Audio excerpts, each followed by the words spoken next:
So I decided to rank for this particular champion because, well, I really like it. So Colossus is a champion that I really enjoy. I don't really post too many kind of like, I ranked at this champion for this reason, that reason. And a lot of the times, I always kind of say you need to have a reason behind a champion being ranked up. But I found myself recently ranking up 2 champions to rank 4, which I may do the other one in a rank 4 video.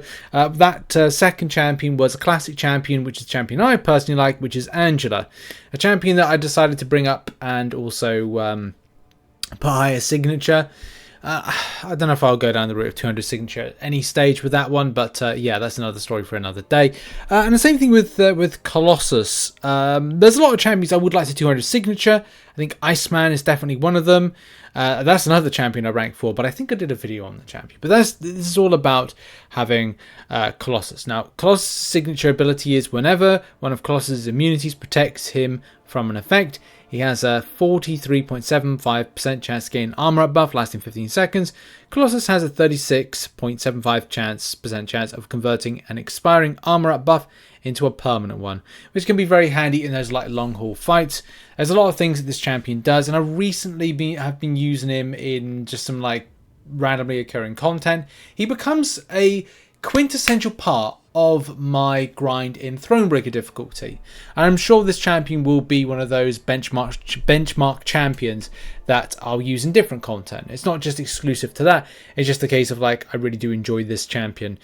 Lots of immunities, which kind of put him in a little bit of this kind of utility factor, especially if there's going to be anything like a node that you interact with that go, oh, I'm going to throw a bleed debuff on you. Oh, great. Well, that's fine, because part of my signature ability means every time you get a bleed effect on me, I'm going to be getting an armor buff. And when I get an armor buff, it means it's going to be quintessential to high octane, huge damage, and can be used in different types of content. So yeah, Colossus being one of these champions, it's kind of 2 classic champions. Colossus being the buffed classic champion, and Angela kind of similar to that one. Right, so let's get into some footage, shall we? And we kick off with creating a horseman, as you must do when it comes to Colossus. So yeah, down that Winter Soldier, so we can maximize and have a look at the damage potential. So yeah, when it comes to Colossus, you're either going to get like the good, the bad, and the ugly, as you can see there. White numbers are not good numbers. You get some really nice kind of like peaking kind of crits with the champion, which is fantastic. And you know, that's the thing about what I love about this champion.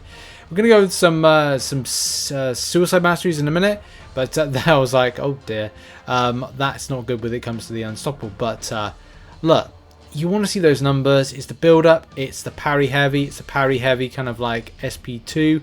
And I was trying out some stuff when it came to parry heavy relic SP2, but I didn't like the rotation just because it just didn't work out too well. But you see that 99k, it's not the biggest number you're going to see from a crit in general. We've got a crit coming up in a second, which is pretty mammoth, and we're talking like a 225,000 SP2, which is coming up. It's coming up in a minute with that footage. I can't remember if it was with or without the suicides. I'm going to say it's with the suicide mastery setup, but it is annoying because you recoil that, and a lot of the time if you want to do some big numbers, you're kind of rotating around in SP2. But still, look, 40k, and ending with an 80k or 82k, I can't remember what it was with that one, but yeah, some really big numbers. It's fun. It is fun to be doing this. I wonder what a rank 5, I actually wonder what an ascended rank 5 version of Colossus will be like. And that's the thing that interests me into the future.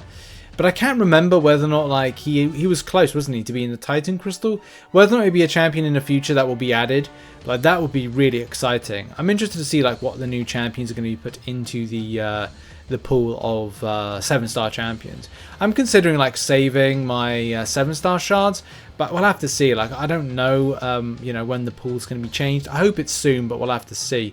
But I'm now strongly considering, like, because a lot of my 7-stars that I've got and any future 7-stars aren't going to be, well, I don't know, not to say pushing needles, like, you know, in the point where I need them now. The thing is, I don't need them now, but it's something to kind of like think in the future. Right, switching over to suicides, as you see the thunder kind of denotes. That denotes the switch to Suicide Masteries.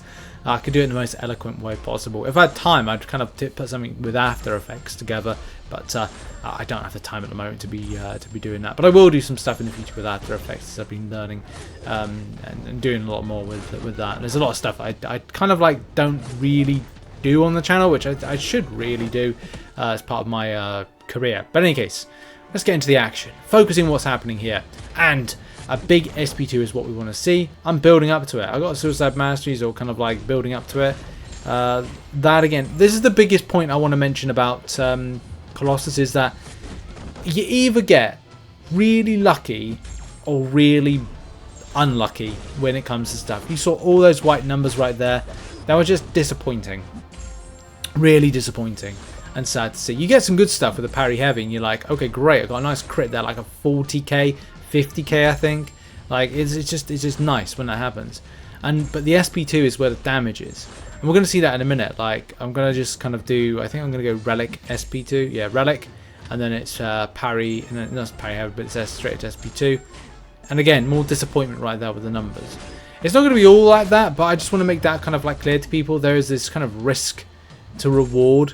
Well, not risk to reward. There's just, well, RNG to reward kind of ratio that, well, if your command will ratio you at times in the kind of direction that you don't see. And this is a pretty disappointing fight, you know, not seeing the big meaty SP2s. And I was really kind of like mad by that, going like, oh, this is bad, man. And they're just going to showcase like when it's like 49 hits to take down the enemy. That ain't cool. That ain't cool. It's in these last two fights that everything kind of like comes into its own. And if I was running Suicide Masteries as a regular on my kind of like, because this is on a CCP account. Look, I have rank 4 on my main account, but I don't tend to run Suicide Masteries. And it's just like for, you know, for a few reasons. I do want to do it at some stage. I'm considering it for the future, which I did say last year, funnily enough. But yeah, it's just time really, and what I plan to do sometimes just doesn't correlate with the time frame and stuff. But yeah, we got to see some big damage, and I think that's kind of which help out here. Let's have a look, because I think she helps out with like a Fury buff, and that's why we might see some big damage. No. Whoa, that was a lot of damage. The Fury buff came in at the end. I was actually a bit, when I was watching this back, I was like, was this correct? Was it the Fury buff helping him out? But that, for curiosity, was a 225,000 special attack at an SP2. That was very nice to see, and I always love to see that great amount of damage. And that's one of the reasons that I decided to rank for the champion. It's just to have that, and also like options. As I said, I use the champion a lot when it comes to Thronebreaker difficulty. I will always have a place. There will always be content that having a multiple immunity champion, having a champion that can do a lot amount of damage on a parry heavy swizzle, and also being that a champion that has buffs, you know, it can tick a lot of boxes, and that can be really kind of effective and fun. So I'm sure that I will you know, use Colossus in the future a lot more, and especially because there's tons of content and new content coming into the game, whereas needs will be there, and it's like that's still that, but that's nice.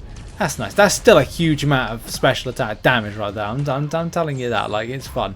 It's not exactly gonna, like, you know, kill the champion off, but as I said, the big thing that a big thought I want to leave you all with is that when this champion is rank 5, and I will rank 5 at some stage, when it's rank 5, and when there's an option for an ascension, which is going to become few and far between, but when that happens and you can ascend a champion like Colossus, what is going to be the extent of damage?